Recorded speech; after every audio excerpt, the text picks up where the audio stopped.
Hey guys, it's Robin. Welcome to the Good Place Bench, part of the Placemaking Week Europe Festival. It's Friday, it's day 3, it's the last day, and I have to say, it's getting more cozier and more fun. You feel that people are a bit more relaxed or that tired. And today I'm actually joined, and we've decided to do co-host this together. I have here Jesse from Amsterdam / Utrecht, and I have Sanda from Stockholm. Stockholm. Thank you for reaching out and also, showing interest and being part of this conversation. Let me start off with you then. Sure. Tell us a bit more about you, what you do, and what brought you to Placemaking Week. So I'm an urban planner and I work at a foundation called Safer Sweden Foundation. And we work a lot in collaboration and community projects regarding safe spaces or places that are not so safe, how we can make them safer. And it's usually in areas with a lot of challenges related to crime, unsafety, things that can be better. So we try to work together with the municipality, the local government, the police, other associations, schools, and other forces in society to try to make the area safe for everyone. Forces in society. That sounds very serious. Yeah, and that's Stockholm, or is that Sweden national? So it's a Swedish national foundation or organization, Okay. but I work in Stockholm. Yeah. And I'm very curious about different examples and cases from all around the world and all around Europe of placemaking, and how to make meeting places, how to create better places for everyone. That's why I'm here. And on our Good Place bench. Yes. Very nice. Jesse, over to you. Please introduce yourself a little bit and tell us a bit more about what brought you to Placemaking Week. Yeah. My arm is not that long. Okay. I'm the initiator of We the City, a company that strives to show the city as a shared canvas that can be colored by us all together. And I'm also a program maker Impact at Raum, a cultural institution in Utrecht. And I'm also an associate at Stipo. But in general, I just like to come up with good ideas to improve the city. And then currently I'm working on 4 or 5 different projects. And one of the projects that I presented here at Placemaking Week also is Algorithm of the City. Do you want me to talk about it now? Take it away.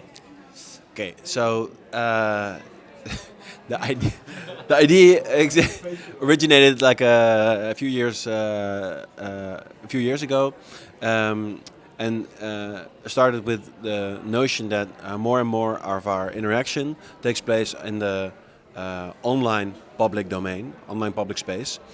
And this is being designed by algorithms of big tech companies. And these tech companies have a commercial purpose, and they are trying to get our attention away from the physical towards the online. And that goes together with a lot of negative aspects that we are more aware of nowadays. But there's also a parallel, because you could say that the physical public space, the offline public space, our shared living environment, is also an outcome of an algorithm, but the algorithm of a city. So there's a lot of rules, and together you could say they form an algorithm, and they have a certain outcome that changes if you change the rules. So we have a podcast series about algorithm of the city, but it doesn't end there. We also do interventions, eventually leading up to what we hope will be changes for good on the algorithm of the city. In this case, specifically targeting Utrecht. And as part of that algorithm, have you, and of course that podcast, have you had already been talking about safe spaces? Well, it's interesting. I'm making the podcast with 2 female powerhouses, I feel, and one of the things that I wanted to address was regulation that is in place in Vienna, where the feminist view is taking into account on every urban development taking place, However, they they chose, and that has everything to do with safety issues. But they didn't find it interesting enough because the subject itself is talked about so much. So and on other elements like, but that has more to do with accessibility. So we made a podcast episode also about espresso bar culture in Italy, where you could still have an espresso for €1 standing in the bar. And that goes back to regulations that were already in place in the First World War, which hardly any Italian also knows. By law, right? Just by law. Yeah, then it was by law. Like there was a cap on the prices. But it's interesting because regulation often leads to a certain type of culture, and these two are hardly ever mingled. And I find it really interesting that you have a creative perspective, a more design perspective, and the perspective of those who are experienced on regulation. Because I think there's a lot to be won if you have a broader perspective and more creativity in place, thinking about how the algorithm of the city actually functions. And are there things that within that algorithm metaphor that you think helps you in your mission in creating safe spaces in, say, Stockholm? Or have you found inspiration here during the festival that can support your cause? Yeah, for sure. There are many like parameters to take into account. And we have, for example, I've attended a session on placemaking in the Nordics and all the weather conditions when you work in events and other things that are gathering the community, but they are outside. And how do you deal with that? So that's actually part of my everyday work, because we are working with certain squares and certain public places outside. And we try to gather all the people from the area. So we invite, before we create these events, to create a safer space.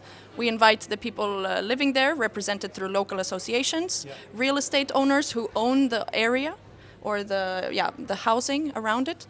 And we try to make it a safe space for everyone, but also a comfortable space. So regarding, those are the parameters, like the weather, the conditions. Sometimes maybe we'd like to do something really nice for the space, like have a local market or a garden, urban garden, but maybe the actual, ground is not the best for it. So you have to adapt your activities and your events to the place a lot. So it's always about the people that actually live there, what they want to see, but it's also about the place. How are we limited by it, but how can we be creative in using it in a different way, maybe? So in that sense, I'm very grateful that, you often find people that are passionate, either about the place or they're passionate about this event that we're creating together. And you can find people that really will contribute their time and their energy and their passion from like local schools, and they bring in the children's perspective and the parents, or from local culture associations, because we have a lot of different cultural backgrounds. So it's a mix of things. Cool. I think that's also a kind of behavior. I think I try to match you both angles here. Is that algorithm behavior? I think most talking point on this bench has been people. Doesn't matter what you organize, doesn't matter what you do, whether it's a bench or it doesn't matter. It's all about people as a factor. And I think that's also sparked by algorithm, as part about safe space. You can only create that through people to make these kind of things feel safer or be safer or communicate about it safer. There's one thing that you mentioned also about having other perspectives on the city and turning that into a better understanding and therefore a better city or better choices being made. There's also a project that we're both actually going to be in called the Walking Club of City Readers, together with all these different organizations where we're not reading a book, so it's not a book club, but it is a little bit similar, as in you read a part of the city and you don't look through the eyes of a fictional character, but through the eyes of remarkable people that you share the city with. Right. But it could also be animals or ecosystems or Pigeons. yeah, See new perspectives, yeah. and through those new perspectives, have a better understanding of the city and how it functions, and take that with you in the choices that you make, Yes. considering these type of cities. And there's also something interesting happening with the session. Someone from Switzerland mentioned that that in Switzerland, from the age of 4 already, kids are going by themselves to school, and that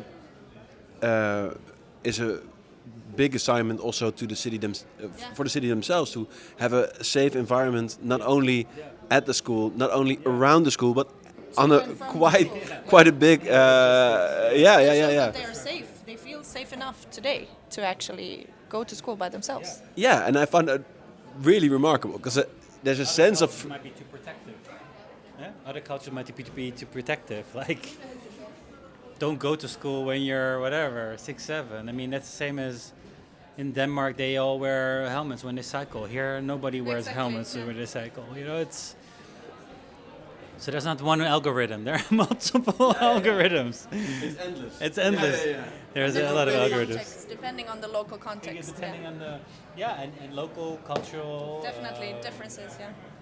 religious, any context. My eye opener about public space was somebody said public spaces are more rather designed for more male oriented, more male focused Very much so. than for female. I never realized, especially when we talk about safe spaces. Yeah.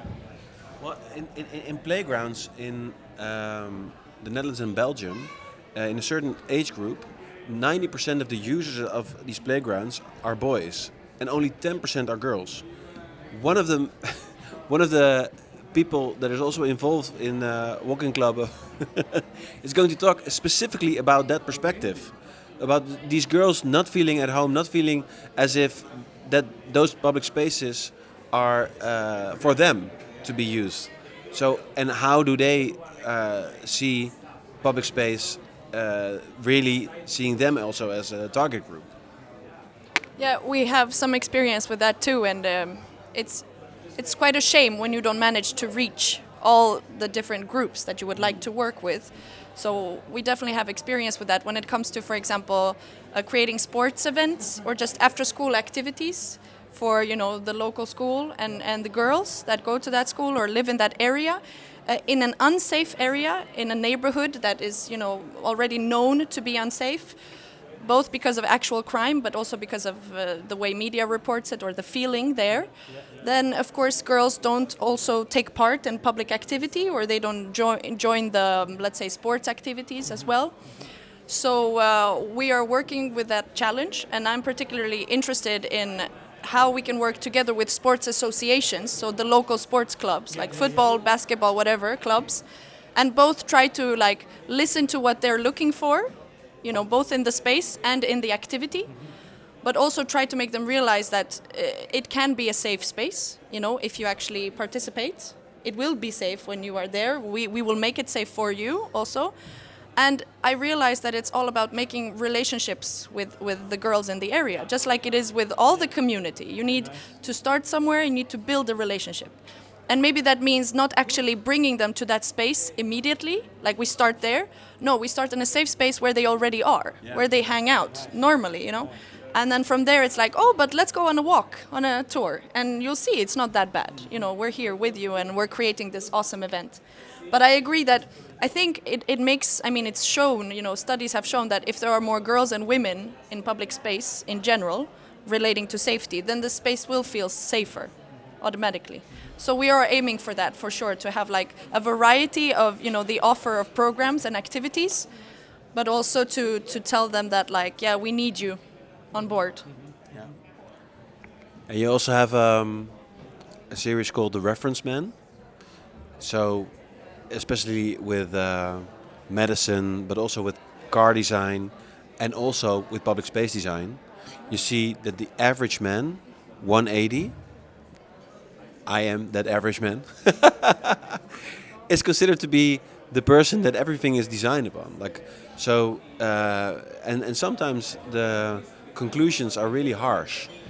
Like, for example, women have a 76% bigger chance of having certain accidents in a car while driving. And the European Union legislation has these type of average man dolls. I don't know how you call them. Crash dummies. Crash dummies, yeah. Crash test dummies. Yeah. But these have real consequences, and the same goes for public space.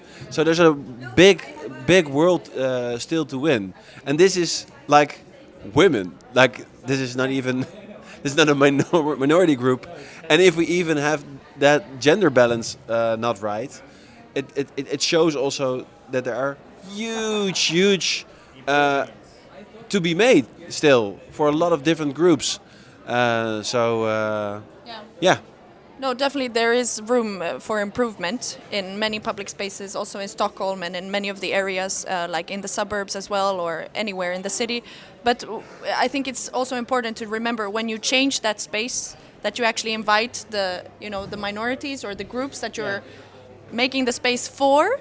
You invite them to the conversation and actually do, design workshops or other kind of participatory, interactions. And then you show them afterwards that based on your ideas, this is what we implemented, that they feel that they're a part of the whole transformation. Years ago, I also did a project called Benches Collective, which we presented as the biggest open-air cafe in the world. And we tried to push people towards the idea that the sidewalk is a potentially shared living room. No, but the whole idea of a shared living room, like we all decorate a part of it, and together, you can sit here, you can sit over there, have a coffee, and have this sort of familiarity and the coziness of what you consider to be a home or a homey environment. So that's also like, Nice. I love benches in general, and I think we share that love. And they were co-creating this space together, right? Yeah, exactly. So these benches are all completely different, and they go together with different plants and trees and carpets or whatever. So it's very much the identity of the people themselves that you see in the streetscape, and these type of things make us like that's interesting. Like, it's also from a Swedish research, I think, that it mentioned that chances of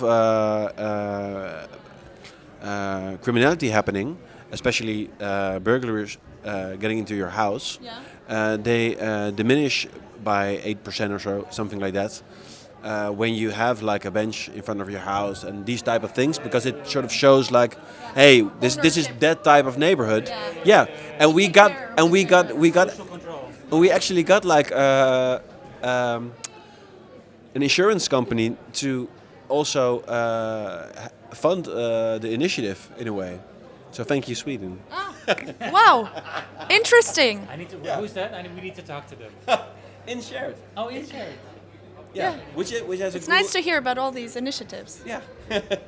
Because This like guy, he's a, full of them. he's like a library of ideas. Yeah. Cool. No, it's also nice to be able to apply them and to try out new things.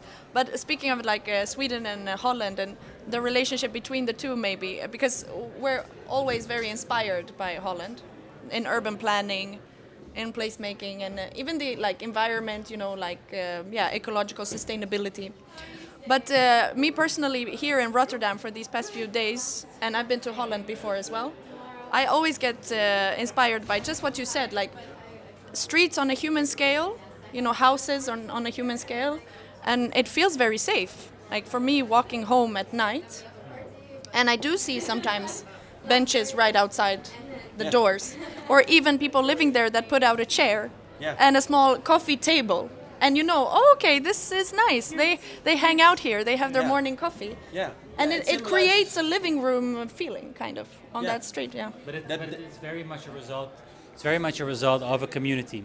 Like we call them volkswijken. That's nice. But more and more that people have the trust and the ease to put these things out there on the streets and leave them there. Yeah, right. The trust. That is social trust, actually. That is social trust. That is feeling part of a community and have a sense of belonging and all these things. And those are factors very much I've heard throughout these days, that people struggling to reach their communities within their cities Yes. are the ones that still looking ways to create that sense of belonging, or create a sense of responsibility and co-ownership and all these kind of factors. Yes. So I think for any, whether it's a podcast or a shared space or so on, I think these are factors that we always need to keep in place. I'm gonna, because I have so many two great minds here next to me, I quickly would love to hear, and then we unfortunately have to wrap it up, is what is, how would you define a good place? And what is a good place to you? So it's very much related to what you just said, like a sense of belonging, sense of community, of trust, and that very much has to do with the local identity of the community. And sometimes, a neighborhood or the area has that identity that kind of binds everything and holds everyone together, or it's lacking that identity for whatever reason, because of things that have happened in the area, or because it's a lot of new people coming in, and it used to be an industrial area or something, like it hasn't been around that long.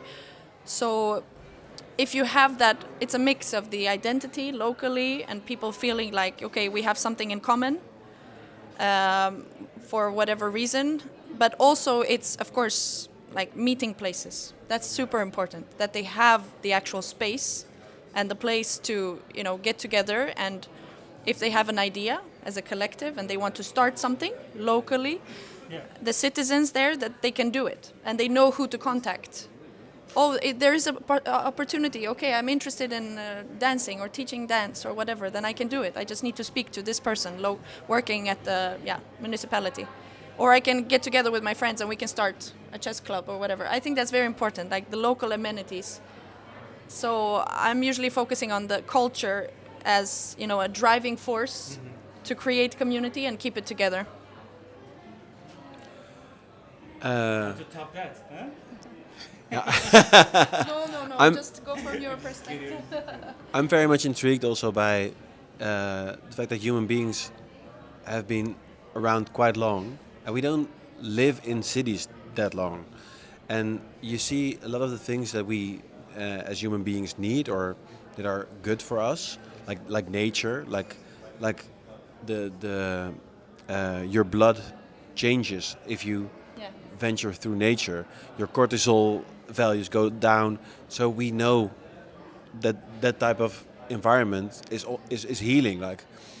And the same goes for our, because we are social animals, so we want people around us. And I think we need to stay quite close to how we used to live for hundreds of thousands of years. I don't know. But because and I think a lot of the things that we consider to be stressful or that make us lonely all come down to the circumstances that we created to be far away from nature and around people. And how do you accommodate it? It's a second. That's another question. And there's a lot of different ways to address these type of things. But these two elements are already really hard, apparently, because a lot of cities are really showing the other way. Making it very easy to live a quite lonely life without any natural elements. So let's first fix that. Good point. Yeah. Thank you both. Thank you. Good luck with all your initiatives. Really love them. Gonna follow it. Gonna drop them here below. And enjoy the remaining hours of this conference. Yes. And we'll be in touch. Thank you. Bye, guys.